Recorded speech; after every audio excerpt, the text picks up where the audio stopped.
ओम गं गणपते नमः। आप सभी का मेरे चैनल पर बहुत बहुत स्वागत है। इस वीडियो में हम बृहस्पतिवार व्रत कथा सुनेंगे। बृहस्पतिवार का दिन भगवान विष्णु और बृहस्पति देव जी को समर्पित है।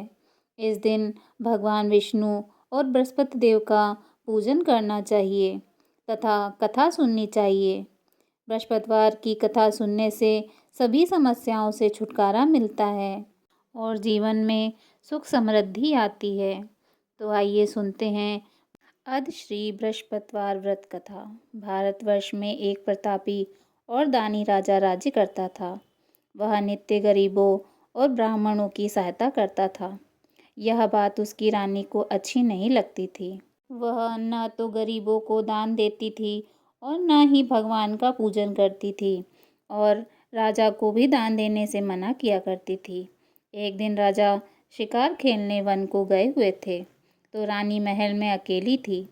उसी समय बृहस्पति देव साधु के वेश में राजा के महल में भिक्षा के लिए गए और भिक्षा मांगी।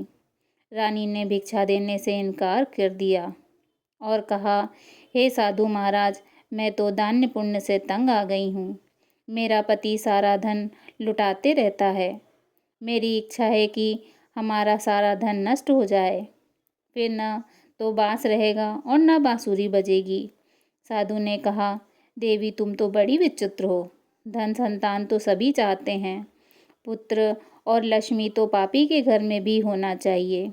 यदि तुम्हारे पास अधिक धन है तो भूखों को भोजन दो, प्यासों के लिए प्याऊ बनवाओ, मुसाफिरों के लिए धर्मशालाएं खुलवाओ। जो निर्धन अपनी कुंवारी कन्याओं का विवाह नहीं करा सकते, उनका विवाह करा दो।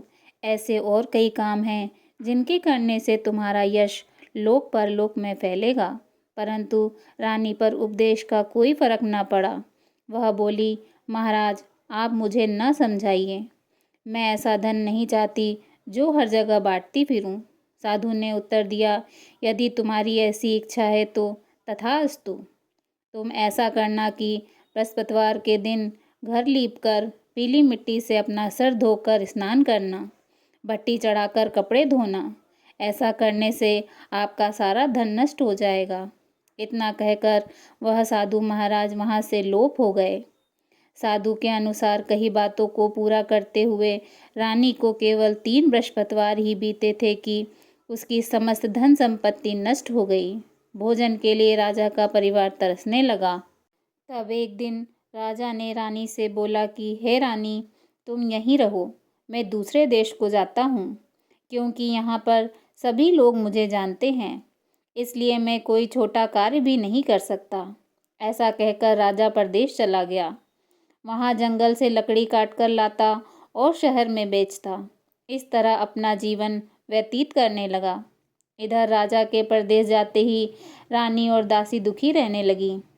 एक बार जब रानी और दासी को 7 दिन तक बिना भोजन के रहना पड़ा तो रानी ने अपनी दासी से कहा, हे दासी, पास के ही नगर में मेरी बहन रहती है।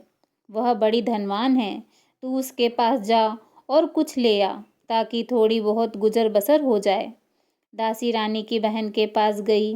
उस दिन गुरुवार था और रानी की बहन उस समय बृहस्पतिवार व्रत की कथा सुन रही थी। दासी ने रानी की बहन को अपनी रानी का संदेश दिया, लेकिन रानी की बड़ी बहन ने कोई उत्तर नहीं दिया। जब दासी को रानी की बहन से कोई उत्तर नहीं मिला तो वह बहुत दुखी हुई और उसे क्रोध भी आया। दासी ने वापस आकर रानी को सारी बात बता दी। सुनकर रानी ने अपने भाग्य को कोसा। उधर रानी की बहन ने सोचा कि मेरी बहन की दासी आई थी, परंतु मैं उससे नहीं बोल सकी, इससे वह बहुत दुखी हुई होगी। कथा सुनकर और पूजन समाप्त करके वह अपनी बहन के घर आई और कहने लगी, हे बहन, मैं बृहस्पतिवार का व्रत कर रही थी। तुम्हारी दासी मेरे घर आई थी, परंतु जब तक कथा होती है तब तक न उठते हैं और न ही बोलते हैं, इसलिए मैं नहीं बोली। कहो दासी क्यों आई थी? रानी की बहन बोली, बहन तुमसे क्या छिपाऊं, हमारे घर में खाने तक को अनाज नहीं है। ऐसा कहते कहते रानी की आंखें भर आईं। उसने दासी समेत पिछले 7 दिनों से भूखे रहने तक की बात अपनी बहन को विस्तार पूर्वक सुना दी। रानी की बहन बोली, देखो बहन, भगवान बृहस्पति देव सबकी मनोकामना पूर्ण करते हैं। देखो शायद तुम्हारे घर में अनाज रखा हो। पहले तो रानी को विश्वास नहीं हुआ, पर बहन के आग्रह करने पर उसने अपनी दासी को अंदर भेजा तो उसे सचमुच अनाज से भरा एक घड़ा मिल गया। यह देखकर दासी को बड़ी हैरानी हुई। दासी रानी से कहने लगी, हे रानी, जब हमको भोजन नहीं मिलता तो हम व्रत ही तो करते हैं, इसलिए क्यों ना इनसे व्रत की विधि और कथा पूछ ली जाए ताकि हम भी व्रत कर सकें। तब रानी ने अपनी बहन से बृहस्पतिवार व्रत के बारे में पूछा। उसकी बहन ने बताया, बृहस्पतिवार व्रत में चने की दाल और मुनक्का से विष्णु भगवान का केले के जड़ में पूजन करें तथा दीपक जलाएं, व्रत कथा सुनें और पीला ही भोजन करें। इससे बृहस्पति देव प्रसन्न होते हैं। व्रत और पूजन विधि बताकर रानी की बहन अपने घर लौट आई। 7 दिन बाद जब गुरुवार आया तो रानी और दासी ने व्रत रखा। गुड़साल से जाकर चना और गुड़ ले आई। फिर उसने केले की जड़ तथा विष्णु भगवान का पूजन किया। अब पीला भोजन कहाँ से आए, इस बात को लेकर दोनों बहुत दुखी थीं। चूँकि उन्होंने व्रत रखा था, इसलिए बृहस्पति देव उनसे प्रसन्न थे।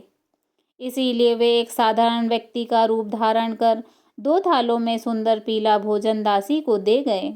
भोजन पाकर दासी प्रसन्न हुई और फिर रानी के साथ मिलकर भोजन ग्रहण किया। उसके बाद वे सभी गुरुवार को व्रत और पूजन करने लगी। बृहस्पति भगवान की कृपा से उनके पास फिर से धन संपत्ति आ गई, परंतु रानी फिर से पहले की तरह आलस करने लगी।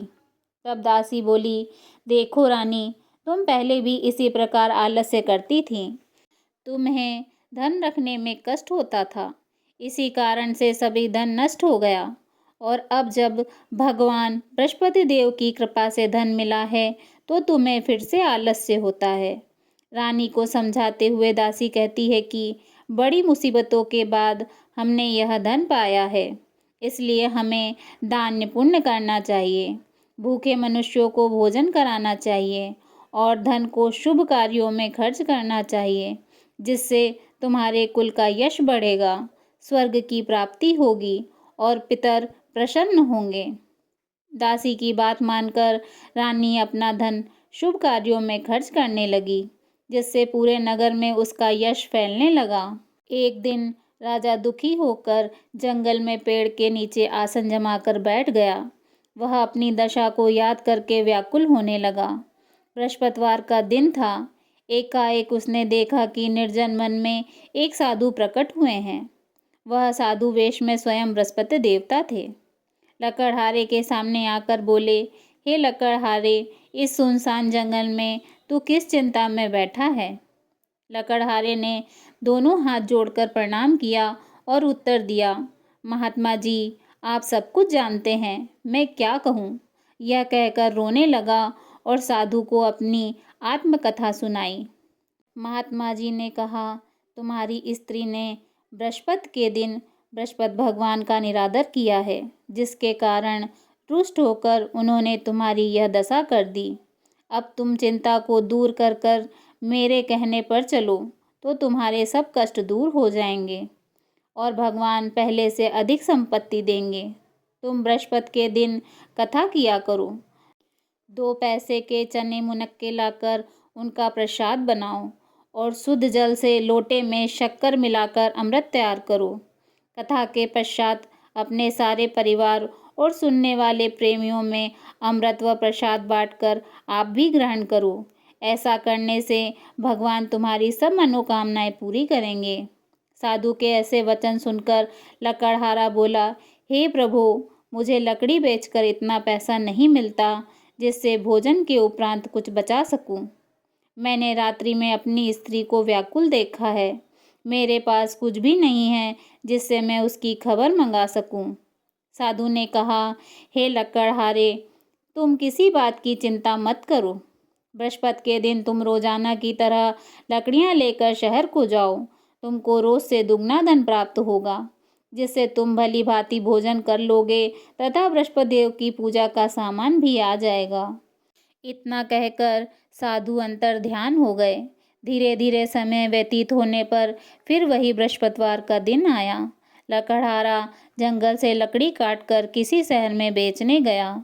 उसे उस दिन और दिनों से अधिक पैसा मिला। राजा ने चना गुड़ आदि लाकर गुरुवार का व्रत किया। उस दिन से उसके सभी कलेश दूर हुए। परंतु जब दोबारा गुरुवार का दिन आया तो बृहस्पतिवार का व्रत करना भूल गया। इस कारण बृहस्पति भगवान नाराज हो गए। उस दिन उस नगर के राजा ने विशाल यज्ञ का आयोजन किया तथा शहर में यह घोषणा करा दी कि कोई भी मनुष्य अपने घर में भोजन न बनाए, न आग जलाए। समस्त जनता मेरे यहाँ भोजन करने आए। इस आज्ञा को जो न मानेगा उसे फांसी की सजा दी जाएगी। इस तरह की घोषणा संपूर्ण नगर में करवा दी गई। राजा की आज्ञा अनुसार शहर के सभी लोग भोजन करने गए, लेकिन लकड़हारा कुछ देर से पहुंचा, इसलिए राजा उसको अपने साथ घर ले गए और ले जाकर भोजन करा रहे थे। तभी रानी की दृष्टि उस खूंटी पर पड़ी जिस पर उनका हार लटका हुआ था। वह वहां दिखाई नहीं दिया। रानी ने निश्चय किया कि मेरा हार इसी मनुष्य ने चुरा लिया है। उसी समय सिपाहियों को बुलाकर उसको कारागार में डलवा दिया। जब लकड़हारा कारागार में पड़ गया और वह बहुत दुखी होकर यह विचार करने लगा कि न जाने कौन से पूर्व जन्म के कर्म से मुझे यह दुख प्राप्त हुआ है, और उसी साधु को याद करने लगा जो जंगल में मिला था। उस समय तत्काल बृहस्पति देव साधु के रूप में प्रकट हुए और उसकी दशा को देखकर कहने लगे, अरे मूर्ख, तूने बृहस्पति देव की कथा नहीं कही, इसी कारण तुझे दुख प्राप्त हुआ है। अब चिंता मत कर, बृहस्पति के दिन कारागार के दरवाजे पर 4 पैसे पड़े मिलेंगे। उनसे तू बृहस्पति देव की पूजा करना, तेरे सभी कष्ट दूर हो जाएंगे। बृहस्पतिवार के दिन उसे 4 पैसे मिले। लकड़हारे ने कथा कही। उसी रात्रि को बृहस्पति देव ने उस नगर के राजा को स्वप्न में कहा, हे राजा, तूने जिस आदमी को कारागार में बंद कर दिया है वह निर्दोष है, वह राजा है, उसे छोड़ देना। रानी का हार उसी खूंटी पर लटका है। अगर तू ऐसा नहीं करेगा तो मैं तेरे राज्य को नष्ट कर दूंगा। इस तरह रात्रि में स्वप्न को देखकर राजा प्रातःकाल उठा और खूंटी पर हार देखकर लकड़हारे को बुलाकर क्षमा मांगी तथा लकड़हारे को योग्य सुंदर वस्त्र आभूषण देकर विदा कर दिया। बृहस्पति देव के आज्ञानुसार लकड़हारा अपने नगर को चल दिया। राजा जब अपने नगर के निकट पहुंचा तो उसे बड़ा आश्चर्य हुआ। नगर में पहले से अधिक बाग, तालाब, कुएं तथा बहुत सी धर्मशाला, मंदिर आदि बन गए हैं। राजा ने पूछा कि यह किसका बाग और धर्मशाला है। तब नगर के सब लोग कहने लगे, यह सब रानी और बांदी के हैं। तो राजा को आश्चर्य हुआ और गुस्सा भी आया। जब रानी ने यह खबर सुनी कि राजा आ रहे हैं तो उन्होंने बांदी से कहा, हे दासी, देख राजा हमको कितनी बुरी हालत में छोड़ गए थे। हमारी ऐसी हालत देखकर वह लौट न जाएं, इसलिए तू दरवाजे पर खड़ी हो जा। आज्ञा अनुसार दासी दरवाजे पर खड़ी हो गई। राजा आए तो उन्हें अपने साथ लिवा लाई। तब राजा ने क्रोध करके अपनी रानी से पूछा कि यह धन तुम्हें कैसे प्राप्त हुआ है। तब उन्होंने कहा, हमें यह सब धन बृहस्पति देव की कृपा से प्राप्त हुआ है। राजा ने निश्चय किया कि 7 रोज बाद तो सभी बृहस्पति देव का पूजन करते हैं, परंतु मैं प्रतिदिन दिन में 3 बार कहानी तथा रोज व्रत किया करूँगा। अब हर समय राजा के दुपट्टे में चने की दाल बंधी रहती तथा दिन में 3 बार कहानी कहते। एक रोज राजा ने विचार किया, चलो अपनी बहन के यहाँ हो आएं। इस तरह निश्चय कर राजा घोड़े पर सवार हो अपनी बहन के यहाँ चलने लगा। मार्ग में उसने देखा कि कुछ आदमी एक मुर्दे को लिए जा रहे हैं। उन्हें रोककर राजा कहने लगा, अरे भाइयों, मेरे बृहस्पति देव की कथा सुन लो। वे बोले, लो हमारा तो आदमी मर गया है, इसको अपनी कथा की पड़ी है। परंतु कुछ आदमी बोले, अच्छा कहो, हम तुम्हारी कथा सुनेंगे। राजा ने दाल निकाली और जब कथा आधी हुई थी कि मुर्दा हिलने लग गया, और जब कथा समाप्त हो गई तो राम राम कर कर मनुष्य उठकर खड़ा हो गया। आगे मार्ग में उसे एक किसान खेत में हल चलाता मिला। राजा ने उसे देखा और उससे बोला, अरे भैया, तुम मेरी बृहस्पतिवार की कथा सुन लो। किसान बोला, जब तक मैं तेरी कथा सुनूंगा तब तक 4 हरिया जोत लूंगा। जा, अपनी कथा किसी और को सुनाना। इस तरह राजा आगे चलने लगा। राजा के हटते ही बैल पछाड़ खाकर गिर गए तथा किसान के पेट में जोर से दर्द होने लगा। उसी समय उसकी माँ रोटी लेकर आई। उसने जब यह देखा तो अपने पुत्र से सब हाल पूछा और बेटे ने सभी हाल कह दिया। तो बुढ़िया दौड़ी दौड़ी उस घुड़सवार के पास गई और उससे बोली, मैं तेरी कथा सुनूंगी, तू अपनी कथा मेरे खेत में चलकर कहना। राजा ने बुढ़िया के खेत में जाकर कथा कही, जिसके सुनते ही वह बैल उठ खड़े हुए तथा किसान के पेट का दर्द बंद हो गया। राजा अपनी बहन के घर पहुंचा। बहन ने भाई की खूब मेहमानी की। दूसरे रोज प्रातःकाल राजा जगा तो वह देखने लगा कि सब लोग भोजन कर रहे हैं। राजा ने अपनी बहन से कहा, ऐसा कोई मनुष्य नहीं है जिसने भोजन नहीं किया हो, मेरी बृहस्पतिवार की कथा सुन ले। बहन बोली, हे भैया, यह देश तो ऐसा ही है। यहाँ पहले लोग भोजन करते हैं, बाद में अन्य कार्य करते हैं। अगर कोई पड़ोस में हो तो देख आऊं। वह ऐसा कहकर देखने चली गई, परंतु उसे कोई ऐसा व्यक्ति नहीं मिला जिसने भोजन न किया हो। अतः वह एक कुम्हार के घर गई, जिसका लड़का बीमार था। उसे मालूम हुआ कि उसके यहाँ 3 रोज से किसी ने भोजन नहीं किया है। रानी ने अपने भाई की कथा सुनने के लिए कुम्हार से कहा। वह तैयार हो गया। राजा ने जाकर बृहस्पतिवार की कथा कही, जिसको सुनकर उसका लड़का ठीक हो गया। अब तो राजा की प्रशंसा होने लगी। एक रोज राजा ने अपनी बहन से कहा, हे बहन, हम अपने घर को जाएंगे, तुम भी तैयार हो जाओ। राजा की बहन ने अपनी सास से कहा। सास ने कहा, हाँ चली जा, परंतु अपने लड़कों को मत ले जाना, क्योंकि तेरे भाई की कोई औलाद नहीं है। बहन ने अपने भाई से कहा, हे भैया, मैं तो चलूँगी, परंतु कोई बालक नहीं जाएगा। राजा बोला, जब कोई बालक नहीं चलेगा तब तुम ही क्या करोगी। बड़े दुखी मन से राजा अपने नगर को लौट आया। राजा ने अपनी रानी से कहा, हम निर्वंशी हैं, हमारा मुँह देखने का धर्म नहीं है और कुछ भोजन आदि नहीं किया। रानी बोली, हे प्रभु, बृहस्पति देव ने हमें सब कुछ दिया है, वह हमें औलाद अवश्य देंगे। उसी रात को बृहस्पति देव ने राजा से स्वप्न में कहा, हे राजा, उठ, सभी सोच को त्याग दे, तेरी रानी गर्भ से है। राजा को यह बात सुनकर बड़ी प्रसन्नता हुई। 9वें महीने में उसके गर्भ से एक सुंदर पुत्र ने जन्म लिया। तब राजा बोला, हे रानी, स्त्री बिना भोजन के रह सकती है, पर बिना बात कहे नहीं रह सकती। जब मेरी बहन आवे तो तुम उससे कुछ मत कहना। रानी ने सुनकर हाँ कह दिया। जब राजा की बहन ने यह शुभ समाचार सुना तो वह बहुत खुश हुई तथा बधाई लेकर अपने भाई के घर आई। तभी रानी ने कहा, घोड़ा चढ़कर तो नहीं आई, गधा चढ़कर आई। राजा की बहन बोली, भाभी, मैं इस प्रकार न कहती तो तुम्हें औलाद कैसे मिलती। बृहस्पति देव ऐसे ही हैं, जैसे जिसके मन की कामनाएं हैं सभी को पूर्ण करते हैं। जो सद्भावना पूर्वक बृहस्पतिवार का व्रत करता है एवं कथा पढ़ता है अथवा सुनता है, दूसरों को सुनाता है, बृहस्पति देव उसकी सभी मनोकामनाएं पूर्ण करते हैं। भगवान बृहस्पति देव उसकी सदैव रक्षा करते हैं। संसार में जो मनुष्य सद्भावना से भगवान जी का पूजन व्रत सच्चे हृदय से करते हैं तो उसकी सभी मनोकामनाएं पूर्ण करते हैं। जैसी सच्ची भावना से रानी तथा राजा ने उनकी कथा का गुणगान किया तो उनकी सभी इच्छाएं बृहस्पति देव जी ने पूर्ण की थी। इसलिए पूर्ण कथा सुनने के बाद प्रसाद लेकर जाना चाहिए। हृदय में उनका मनन करते हुए जयकारा बोलना चाहिए। बोलो बृहस्पति देव भगवान की जय, विष्णु भगवान की जय। बृहस्पति देव महाराज की दूसरी कथा। प्राचीन काल में एक ब्राह्मण रहता था।